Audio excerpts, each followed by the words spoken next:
It has always been something of a puzzle for me why I was not the most celebrated person on the planet. This is relevant to the findings given at the end of the presentation. But to put things in perspective, I make 3 outrageous claims. These claims are designed to make it easy for you to prove me wrong. If you cannot, then what I say about living in the flesh has been validated by your failure. 3 claims are made. They relate to every aspect of the most comprehensive and detailed scientific theory of everything, often shortened to TO, ever created. The 3 claims I make are: 1. The a priori TO is 100% consistent with the Bible. 2. The a priori TO is 100% empirically testable. 3. The a priori TO is 100% logical and analytically coherent.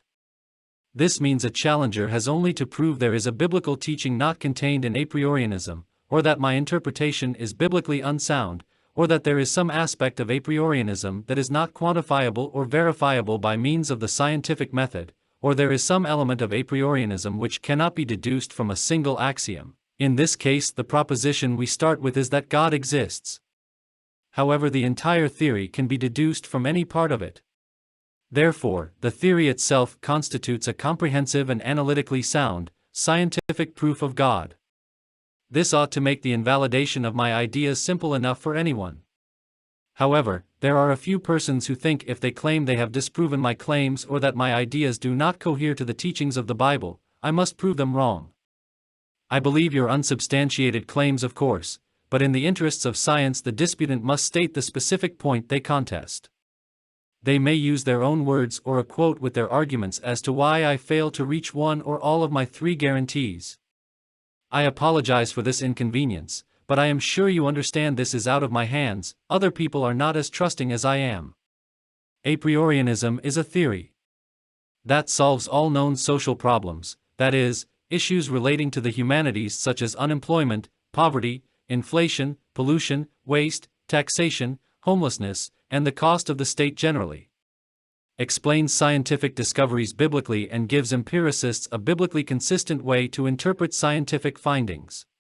Introduces a new economic and political model and a new business model based on a new model of ownership and a genuine free market freed of government regulation.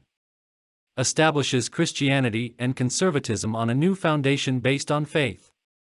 A biblically sound model of the church. A lot of liberals think they can be Christian by believing in God and that there was a man named Jesus, who was a good man and who also believed in God.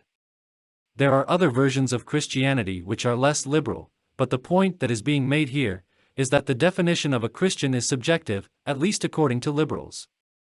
Unlike religions, there is no real physical or empirical standard one has to satisfy before one can wear a crucifix or attend church. Conservatism as an idea is more protected than Christianity. It is more difficult for a liberal to be a conservative than it is for them pose as a Christian. There are many things a person cannot do if he wishes to be understood as a conservative. There is almost nothing a person can do that would prevent him or her from identifying as a Christian. In short, conservatives are more willing to call out a rhino or socialist who tries to infiltrate the political right than we Christians are willing to denounce a liberal posing as a Christian. This is odd since a conservative is viewed by many as little more than a liberal neophyte, that is a person who is what a liberal was some time ago. The older liberal becomes a conservative because he has not fully embraced the progressive opinions of the more youthful liberals. We have seen what is considered conservative change over the years. We have seen conservative willing to permit, if not embrace, many things no conservative would have tolerated decades back. Yet, even while Christianity has in many ways been more accommodating to the changes in society, the essence of Christianity has not changed. We are still the people of faith and liberals are the people of the flesh. But if we were asked to empirically prove our claim to be a person of faith, I doubt anyone would know where to begin. It is much easier for those of the flesh to prove they are materialists. Liberals believe reality is physical and the metaphysical has no provable existence. Which means, if we cannot prove faith is not all in the mind, we essentially agree, by default, with atheists about who we are. If the people of the flesh have only their word to others who they are, then the metaphysical is wholly subjective. The people of the flesh set the standard in rejecting any possibility that the metaphysical exists. If it cannot be seen, felt, smelled, heard, or tasted, it does not exist as part of physical reality. This position is referred to as phenomenology. It argues that everything that exists was derived from a pre-existing thing. This logically leaves a phenomenologist with only two possibilities: everything has always existed, continually transforming from one thing into something else, or existence is a one-off event. No one argues that change is not constant in this universe, but it is constant only because it started from a high state of order, a singularity. However, this order is in an explosive decay. It is not beyond logic to imagine a high state of order that decays over time. If one can imagine this order beginning the process, it is not difficult to assume it would continue until the entire system becomes homogeneous.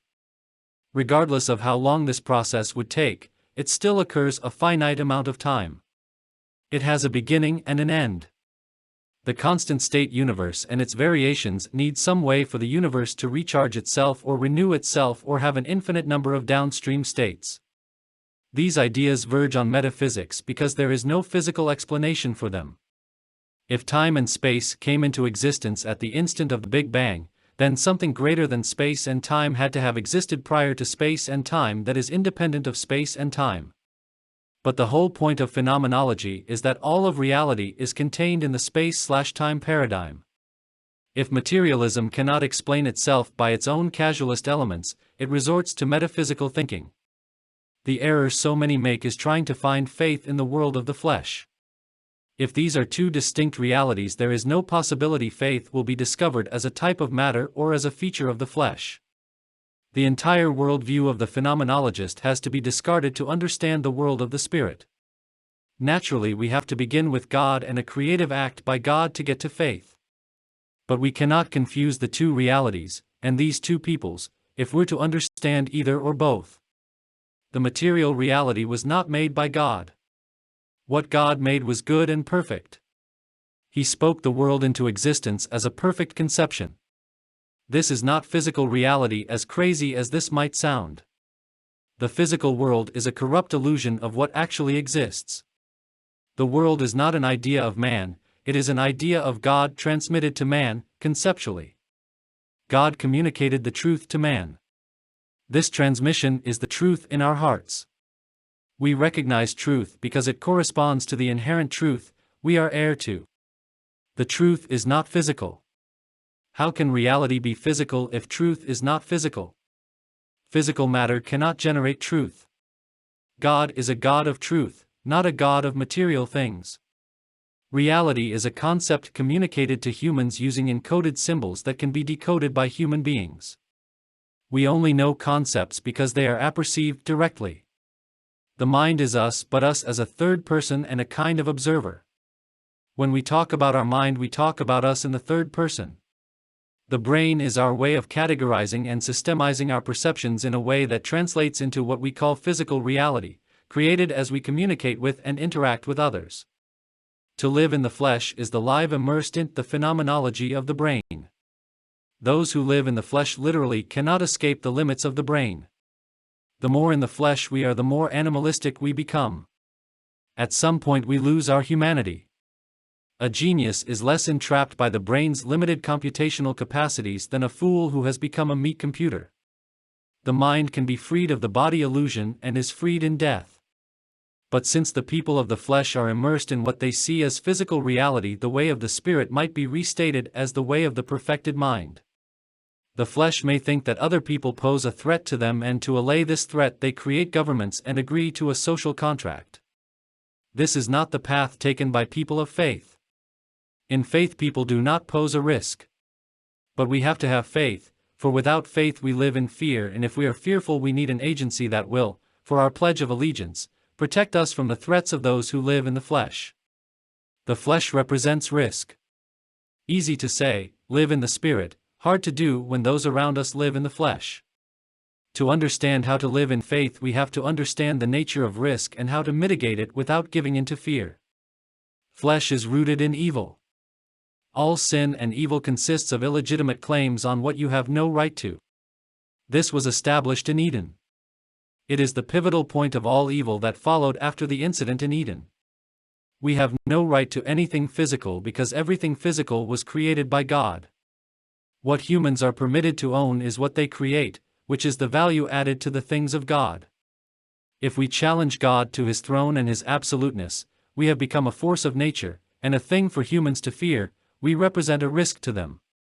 If we are free to claim a rock as our own, why not a mountain, why not a range of mountains, why not all the land, rivers, and lakes adjacent to these mountains as well? If we can lay claim to a territory, why not an entire nation, and if we can own a nation, why not all the way and lay claim to the entire world? The nation is marked out by an invisible line. If the line is invisible, why not move it outwards until it becomes an empire and eventually, a one-world government? The fact is, once we have accepted the physical things of earth can be owned by anyone, it is just another small step to believe anyone can own anything, even other people. But as no one accepts that another person can own them or the world, we arrive at a Hobbesian war of all against all. The only possible outcome once it is accepted human beings can own physical things, is the extermination of all opposition or capitalization to the opposition.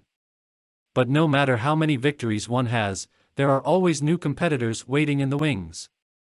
And so, those who live in the flesh need governments to maintain the peace within the polity. But national and regional governments can only do this for subjects and only to the degree they are powerful enough to wage war on other nations and win. If we do not want wars to happen between nations, the people of flesh need international agencies. We need organizations that will try and broker peace between nations having issues. Ultimately, what we discover is that the only thing that will reduce risk is a one-world government that owns and controls everything. Having analyzed what it means to live in the flesh, we have a better understanding of what living in the Spirit looks like, because living in the Spirit is diametrically opposed and distinct from the life of the flesh. The fundamental difference between the flesh and spirit is that the flesh thinks reality is physically real. The flesh sees itself as a prisoner of the flesh. The spirit sees reality as absolute truth. Reality is created by God and owned by God because reality is the truth of God. Reality is not something physical but something true. It is a concept and a set of descriptors that are true.